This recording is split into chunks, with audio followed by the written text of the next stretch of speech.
Bismillahirrahmanirrahim. Assalamualaikum warahmatullahi wabarakatuh.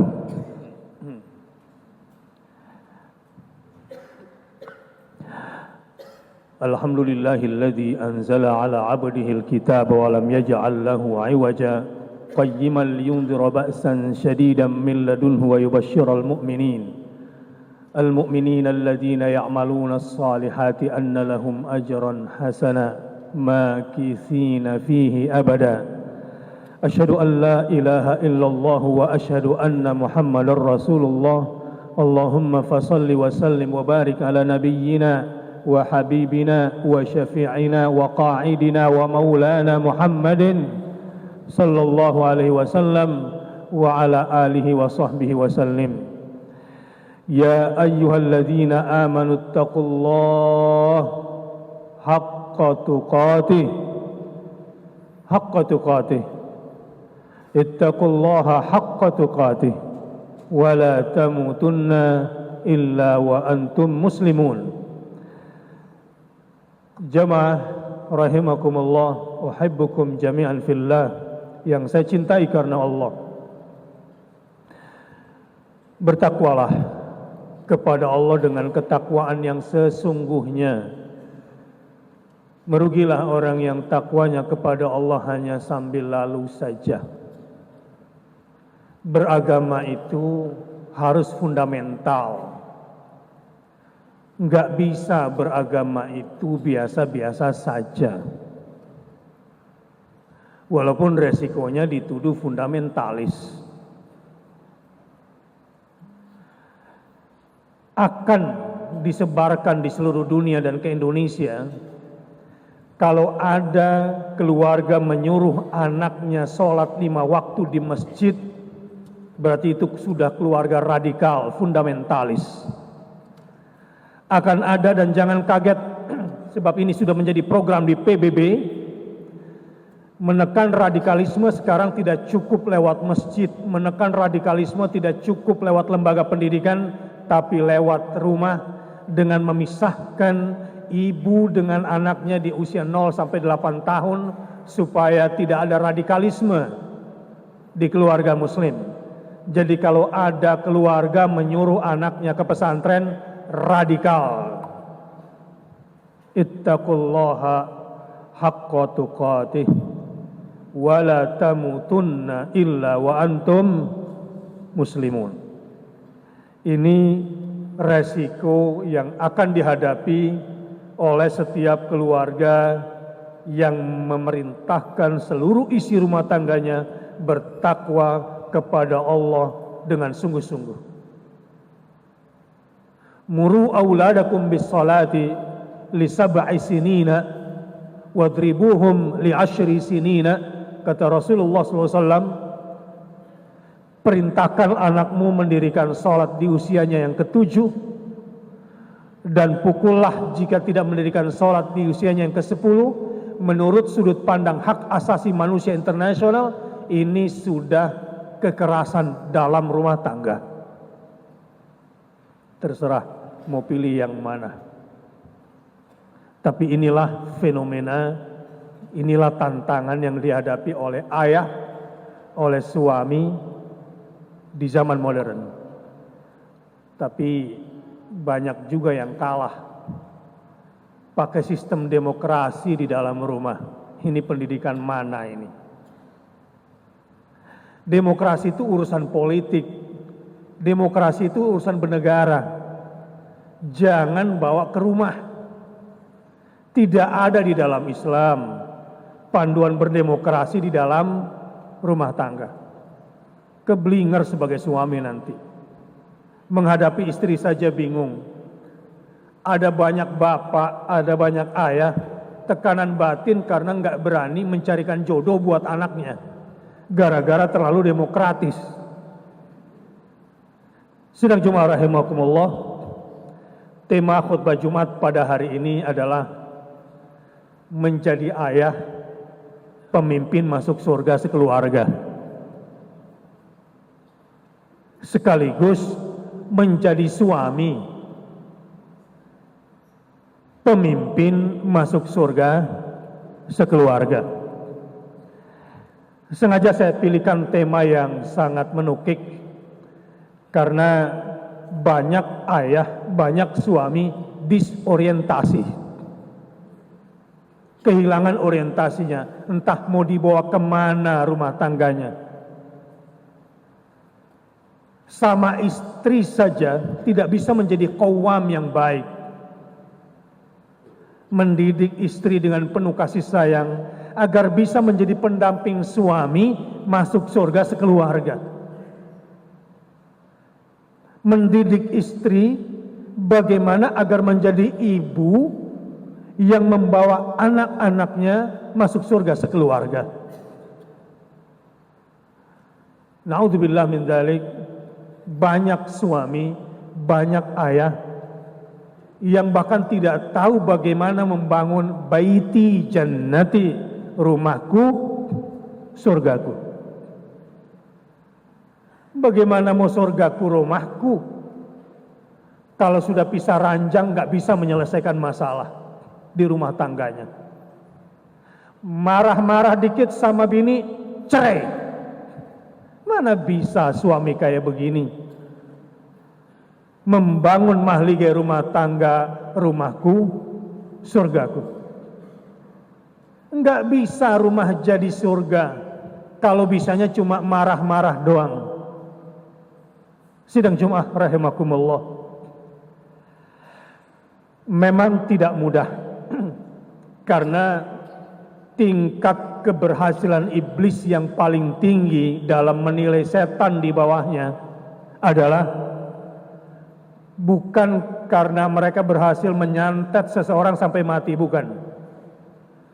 Yang paling tinggi di kalangan setan bagi iblis nilainya, kualitasnya adalah kalau sudah bisa memisahkan antara suami dengan istrinya, orang tua dengan anak-anaknya. Ini tantangan berat. Jadi bisa dibayangkan betapa beratnya menjadi ayah, menjadi suami yang sudah tidak punya kurikulum, tidak punya strategi bagaimana menghadapi hantaman internal dan hantaman eksternal rumah tangga ini. Sidang Jumat rahimakumullah. Kalau kita lihat free sex, seks bebas yang rata-rata anak di kota-kota besar itu yang gadis itu di bawah 60%.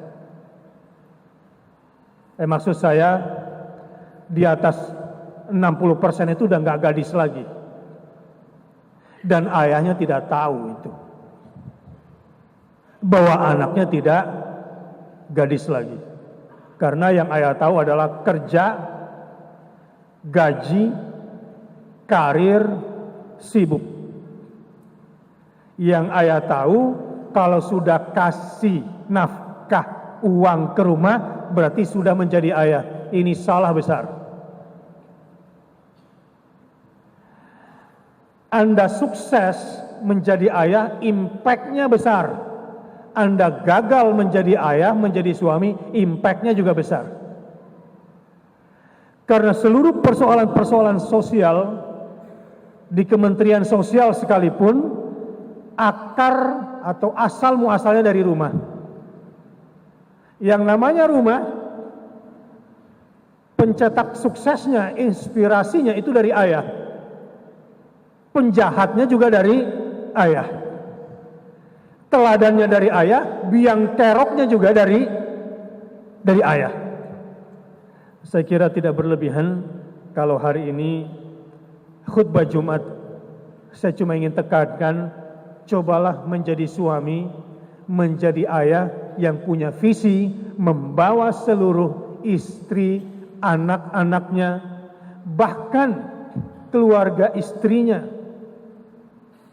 dari pihak keluarga mertua laki-laki, dari pihak keluarga mertua perempuan, semua diajak masuk surga.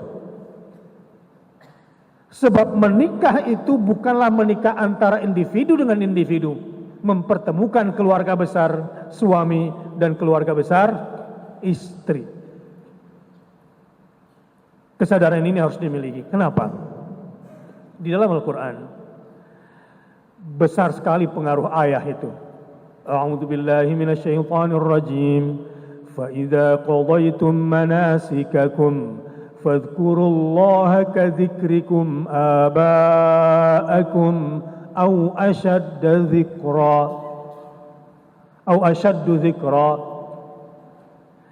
Kalau kamu sudah menunaikan manasikmu, maka ingatlah kepada Allah dengan berzikir kepadanya seperti kamu ingat kepada bapak-bapakmu, dan seharusnya ingat kepada Allah lebih kuat lagi ketimbang ingat kepada bapak-bapakmu.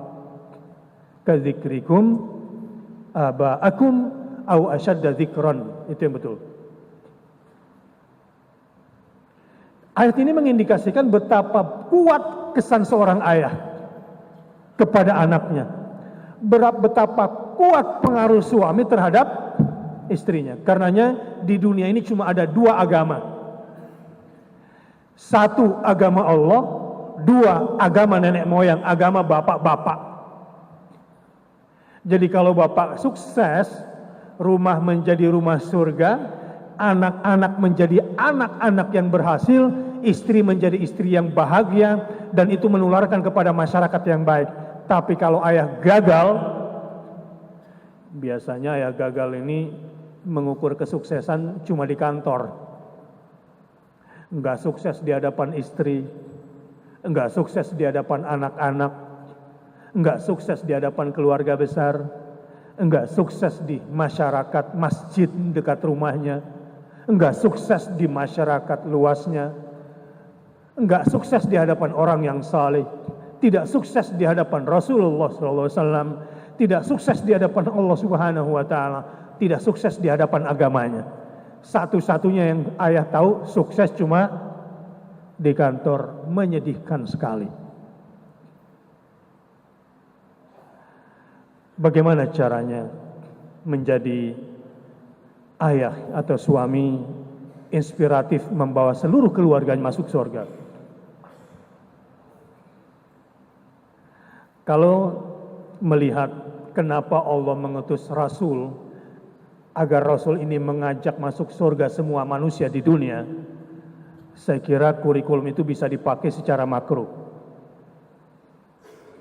Kama arsalna fikum rasulan minkum yatlu alaikum ayatina wa yuzakkikum wa yuallimukumul kitaba wal hikmah. Di antara metodologi Rasul yang diberikan oleh Allah bagaimana mengajak manusia ke surga, kepada sirat al-mustaqim, jalan lurus yang memperjumpakan manusia dengan Tuhannya, jalan lurus yang menunjukkan manusia dari dunia sampai surga, ada 4 yang harus dilakukan oleh suami atau ayah jika ingin membawa keluarganya masuk surga. Yang pertama, yatlu alaikum ayatina, yang membacakan kepada kalian ayat-ayat kami. Kalau ingin menjadi ayah dan suami yang sukses membawa keluarga masuk surga, jangan kebanyakan narasi kata papa, menurut papa, kata ayah, kata suami. Dengerin kata suami, bukan itu. Qala Allah wa qala Rasulullah. Itu yang harus banyak diperdengarkan ke anak. Kata Allah dan kata Rasulullah itu yang harus berulang-ulang didengungkan di telinga anak. Banyakan mana yang dilakukan oleh ayah? Ayo cepat tidur, besok supaya tidak telat sekolah. Atau yang kedua, cepat tidur ya sayang, supaya besok bisa sholat subuh berjamaah. Mana yang paling banyak dipertanyakan di rumah? Khususnya malam hari kalau ayah pulang kerja. PR sudah dikerjakan, besok ujian, sudah belajar. Itu yang pertama. Atau yang kedua, maghrib sudah baca Quran tadi sayang? Hafalannya nambah nggak hari ini? Apa yang kamu pahami dari ayat yang tadi ayah bacakan sebelum kamu sekolah? Mana yang banyak ditanya oleh seorang ayah? Dari sini sudah kelihatan mana ayah yang membawa anaknya ke neraka, mana ayah yang membawa anaknya ke surga. Kewajiban orang tua minimal membacakan satu hadis kepada anaknya satu hari. Atau setidaknya obrolan-obrolan dia dengan anaknya menyelipkan ayat Allah, menyelipkan hadis-hadis Rasulullah meskipun dalam bentuk cerita. Kalau hari ini ayah sibuk, delegasikan istri. Sesibuk-sibuknya mau tidak mau kirim WhatsApp ke handphone anaknya. Harus ada ayat today untuk anakku. Harus ada hadis hari ini untuk anakku. Kalau rapot anaknya bagus, ini baru anak papa. Kalau rapotnya jelek, ini anak mama. Mama yang dimarahin. Kamu tuh istri. Istri itu madrasah. Kalau madrasah jelek, rusaklah anak-anak kita. Nilai anak kita jelek gara-gara madrasah jelek. Istrinya bilang, iya, karena kepala sekolahnya nggak ada di sini. Madrasahnya jelek karena kepala madrasahnya yang dia tahu cuma cari duit, karir. Untuk bisa membuat anak-anak mau mendengarkan ayat-ayat Allah tidaklah mudah. Faqidu syai' la yu'ti.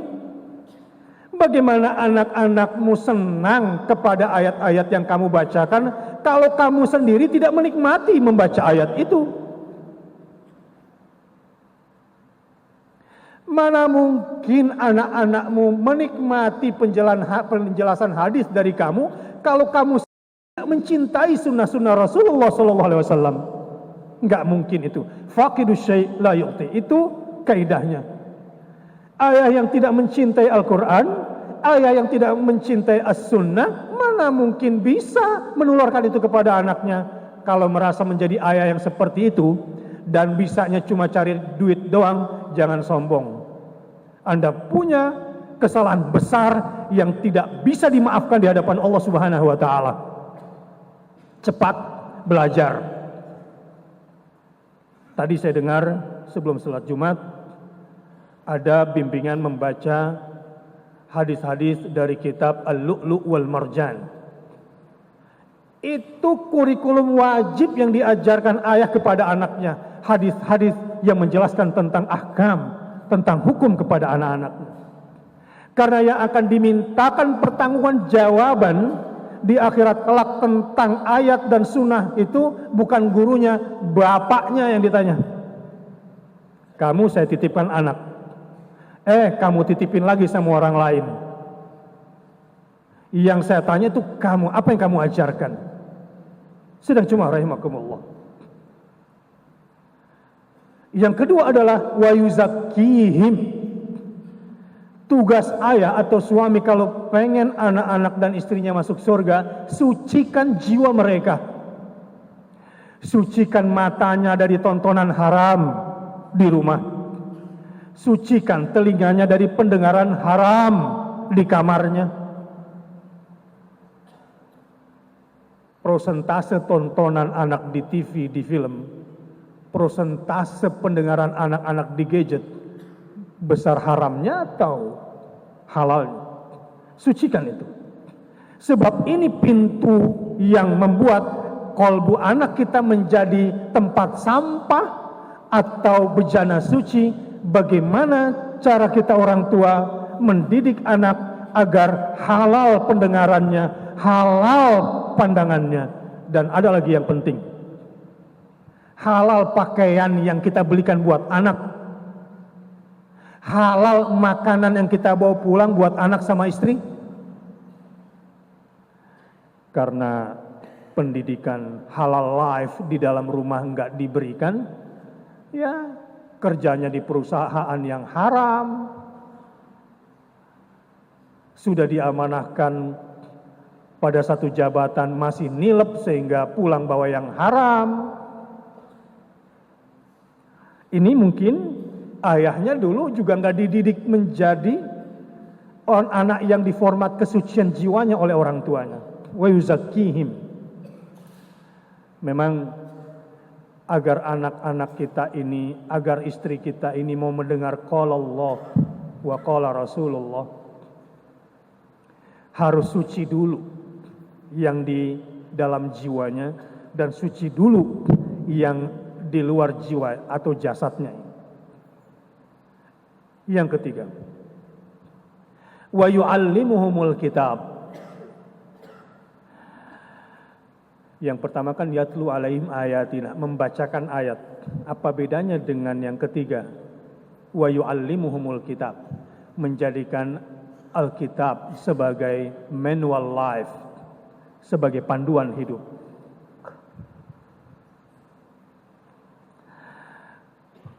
Anak-anakmu kalau tidak kau disiplinkan dengan aturan syariat, pasti disiplinnya dia nanti sama hawa nafsunya. Contoh, kalau besok ada pertandingan untuk klubnya, mungkin sebelum subuh dia sudah bangun, mempersiapkan pertandingan yang dia suka. Tapi kalau hari-harinya disuruh sholat subuh seperti itu, mungkin gak bangun. Ini berarti ayahnya gagal nih. Dengar azan dekat rumah, Allahu Akbar, Allahu Akbar. Kalau anaknya masih di depan TV, masih nge-gadget, dan sudah komat pun masih belum bergeming, ini bapaknya nih yang bersalah. Berarti memang tidak ada pendidikan mendisiplinkan anak dengan aturan-aturan Allah Subhanahu wa ta'ala. Jangan menyesal nanti menjelang matimu, wahai ayah. Menjelang matimu, wahai suami, kamu akan menyesal. Jangankan menjelang mati, sebelum mati saja sudah menyesal. Saya mau kasih contoh. Apa doa anak yang soleh buat orang tuanya? Rabbighfirli wali walidayya warhamhuma kama rabbayani shaghira. Wahai Tuhanku, ampunkanlah dosa kedua orang tuaku. Dahsyat sekali. Saya dan beberapa teman sering berdiskusi, sangat menikmati dahsyatnya doa anak itu. Saya ulangi, saya dengan beberapa teman sering curhatan bareng sama para suami, para ayah. Sangat menikmati dahsyatnya doa anak-anak kita itu. Khususnya berkaitan dengan usaha kita sebagai orang tua untuk kehidupan anak hari ini dan masa depannya. Ada banyak kemudahan kalau anaknya sering doakan orang tuanya. Wahai Tuhanku, ampunkanlah dosa kedua orang tuaku. Sayangilah keduanya. Kama rabbayani shaghira. Sebagaimana keduanya mentarbiyah kami, rabbayani, mendidik kami. Kama rabbayani, sebagaimana keduanya mendidik kami saghiran, bukan kabiran. Sebagaimana mereka keduanya mendidik kami di waktu kecil. Banyak bapak-bapak yang gak didoain sama anaknya karena waktu kecil tuh si anak bapaknya gak hadir. Hadir dalam kehidupan anak nanti pas mau nikahin. Orang tua kayak gini, ayah kayak gini nggak akan didoakan oleh anak, nggak dapat doanya anak. Capek dia kerjanya, tertatih-tatih karirnya, tersiksa memenuhi kebutuhan rumah tangganya karena tidak mendapatkan infrastruktur ilahiyah, kemudahan langit untuk mendapatkan rahmat dan rezeki dari Allah Subhanahu wa ta'ala. Semoga para ayah, para suami yang ada di sini, adik-adik dan anak-anakku sekalian yang laki-laki, bersiap-siaplah kalian menjadi pemimpin rumah tangga yang bisa masuk surga sekeluarga. Jadi pertama, bacakan ayat dan hadis. Yang kedua, sucikan jiwa anakmu. Yang ketiga, jadikan Alkitab sebagai panduan hidupnya. Bagaimana cara menjalani hidup? Salah besar kalau bapak-bapak tidak menjadi kepala sekolah bagi anaknya. Bukan nggak percaya sama guru, bukan nggak percaya sama kurikulum sekolah. Sampai hari gini, kurikulum Diknas masih menyatakan kalau anak kita itu keturunan kera. Belum keturunan Adam, karena ilmunya memang baru sampai di situ. Buka, mana buku pelajaran biologi anakmu yang mengajarkan bahwa anakmu keturunan Adam? Enggak ada. Ilmu biologi anakmu masih mengajarkan mereka keturunan siapa? Monyet. Kalau bukan kamu orang tuanya menjadi kepala sekolah, kamu cuma bekerja keras, besarkan badannya, pikiran anakmu dirampok oleh sekularisme, dirampok oleh liberalisme pendidikan dunia saat ini. Kalau yang kamu tahu cuma kerja, dapat gaji, kasih anak, jiwa anakmu dirampok dan dimusyrikkan oleh orang di luar sana. Dan biasanya anak-anak yang tidak disucikan jiwanya oleh orang tuanya, biasanya isinya cuma dua. Kalau nggak syahwat, ya syubhat. Ongkos ngebesarin anak kayak gini nih mahal biasanya. Boring dikit minta ke mall. Ada gadget baru minta dibeliin. Fashionnya maunya yang branded. Uang jajannya mahal, disuruh bangun tahajud, repot anak kayak begini. Sehingga banyak orang tua, ayah-ayah ini kelimpungan menjalani hidup. Dan yang terakhir, yang keempat, wal hikmah. Apa itu wal hikmah? Ajarkan kepadamu hikmah. Yang negara ini sendiri cara mencari presiden, cara memilih menteri, sampai cara memilih gubernur, jauh dari kata hikmah. Padahal Indonesia ini nggak boleh dipimpin rakyatnya kecuali kerakyatan yang dipimpin oleh hikmah. No, di Jakarta dapat gubernur kafir. Masih banyak ulamanya, masih banyak ustadznya bilang, ya begitulah omongannya tentang pemimpin kafir. Kalau doanya orang benar, Allahumma inna nas'aluka salamatan fid din wa afiatan fil jasad wa ziyadatan fil ilmi wa barakatan fil rizqi. Kalau hidup kamu mau hasanah fid dunya, nomor satu itu bukan yang penting sehat. Salamatan fid din, selamat dulu agamamu. Selamat dulu agama istrimu. Selamat dulu agama anak-anakmu. Gak mungkin orang yang selamat agamanya milih pemimpin kafir, gak mungkin. Hanya yang tidak selamat agamanya, yang tidak membela agamanya. Baru setelah selamat agamanya, wa'afiatan fil jasad. Al-afiyah artinya as-sihhatu tammah lit-ta'ah. Orang yang kesehatannya sempurna karena kesehatannya digunakan untuk berbuat taat. Itu nomor dua. Kalau ingin hasan fid dunya. Yang ketiga, wa ziyadatan fil ilmi. Kalau sudah sehat bukan cari duit. Ziyadatan fil ilmi. Hari demi hari harus tambah ilmu anakmu, terutama ilmu tentang Allah, ilmu tentang Al-Quran, ilmu tentang Rasulnya, ilmu tentang agamanya. Ada satu keluarga hebat sekali. disiplin tidurnya, disiplin makannya, disiplin nontonnya, disiplin liburannya. 1 tahun rancangan liburan pun sudah diatur dan budgetnya juga teratur. Satu-satunya yang nggak diatur disiplin di rumah itu adalah disiplin beragama. Disiplin kepada Tuhannya, disiplin mencintakan anak kepada Rasulnya, disiplin menambah ilmu Al-Quran anaknya, disiplin menambah ilmu hadis anaknya. Itu yang nggak ada dalam kurikulum rumah tangga itu. Karena memang tidak punya kurikulum bagaimana masuk surga sekeluarga. Baru wa barakatan fir rizqi.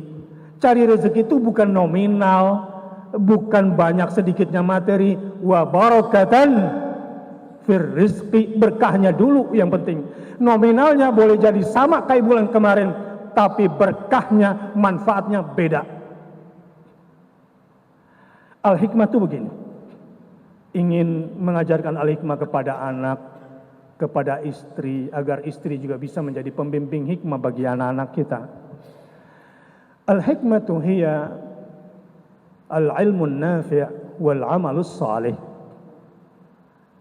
Wa man yu'tal hikmata faqad utiya khairan katsira. Hikmah itu artinya ilmu yang bermanfaat yang disertai dengan amal saleh.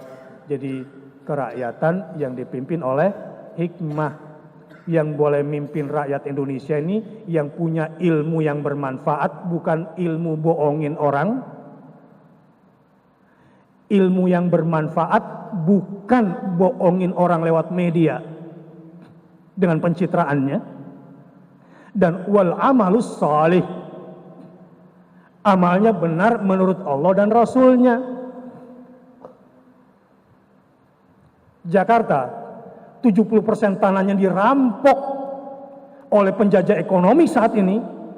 Pantai utara Jakarta mau dirampok dengan menggusur dan mengusir pribumi. Ini semua gara-gara kita taat sama undang-undang. Ini semua gara-gara kita apa? Taat sama peraturan.